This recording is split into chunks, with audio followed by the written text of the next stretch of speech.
that key.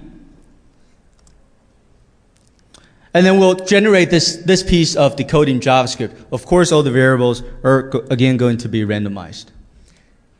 And so this effectively is very, very effective right now against most behavior-based technologies, because unless you're running the exact version of IE or operating system or what have you, then you're not going to be able to decode this piece of JavaScript. So, conclusion, why is it so hard for antivirus? Because antivirus is designed to install on desktops and notebooks. So desktop and notebooks have very complicated behaviors, strict resource complaints, and therefore AVs and gateway vendors rely on signature-based technology that has to be lightweight and accurate. But JavaScript, especially drive-by downloads, are just indisposable JavaScript. They're generated every time that they're served. Disposable PDF script, disposable ECMA scripts, basically. And JavaScript packing is the norm. So you can't say every time you see a packed JavaScript, you're seeing something malicious, because people love to pack their JavaScript because they don't want their source code to be taken sometimes.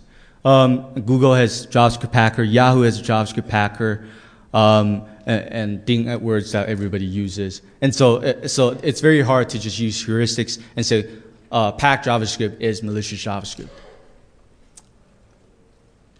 Okay, how about behavior-based? Such as Honey Client, Sandbox, spikermonkey, Rhino, JSONPack, wepawet, Python Honey Client. Well, use VBScript, for example, is an effective way. We haven't demoed it here. Don't serve to detectors. We demoed this part. Fingerprint-based encryption, and also very little but effective techniques. For example, sleep for some time. Right? Because if you have to scan millions and millions of pages a day, if you're Google, you don't have time to wait for 3 minutes to see if some JavaScript executes or not. And so that one line can be pretty effective. Oh, well, it's not sleep, it's set timeout, but it's the same concept, or timelock puzzles. So future work, what we haven't implemented here that is very widely used is randomly chop up scripts and split into individual files. Generating VBScript instead of JavaScript, encrypting using data existing outside of HTML, for example, HTTP headers, so that you can't submit that piece of HTML to an antivirus vendor, because the key to correctly decrypt itself is in the HTTP header, which is not a part of the HTML. So all these are future work, and Drivesploit is open source, and we really are looking for contributors to join us. Discussion. The talk that we heard this morning by Eckersley of EFF basically said that 94.2% of typical desktop browsers are unique, can be uniquely fingerprinted. As you know, drive-by download is widely used in targeted attacks.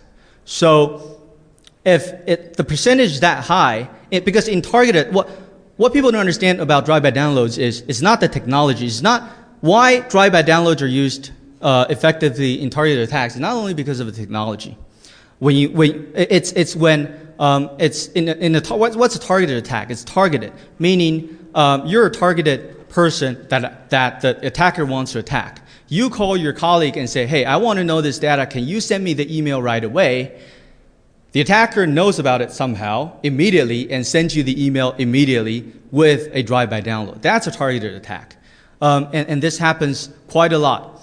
And so in a targeted attack, this actually can be used because you should have enough knowledge about your target to know what his browser is, and then you can encrypt your exploit so that that very few browsers other than his browser in his environment can decode your piece of JavaScript. And that ends the talk. I'm sorry we're out of time for questions, but I'll be here to answer your questions. Thank you.